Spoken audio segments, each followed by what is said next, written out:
Ayan ang pagkain. Masarap. Ayan, kainin nyo itong isda. Sige, kain. Saro. Ha? Saro sa'yo. O ayan, saro. Saro daw, saro. Init. Inihaw ko yung kanina eh. Yung mga kasama mo. Andun sila, kumakain sila. Mainit dun eh. Dito masarap, di ba? Malakas yung hangin. Malamig. So guys, may nakita akong kaibigan dito, dalawa. Yan, naliligo sa dagat. So, mainit naman.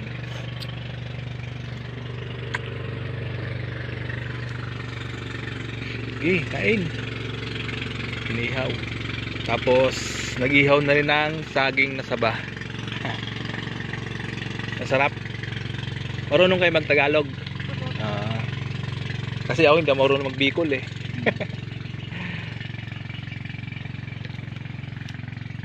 Taga rito kayo? Buti marunong na kayo mag-Tagalog. Nakakaintindi kayo ng Tagalog. Dahil po ang papa ko, taga Batangas. Taga Batangas papa mo. Ikaw? Nagpunta kasi kami sa Manila. Nakarating na kayo ng Maynila.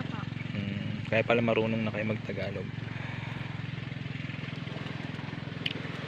Masarap naman tong isda, di ba? Kaya po, taga saan po kaya? Taga Maynila din. Nagbakasyon lang kami rito. Saan kayo tumulong?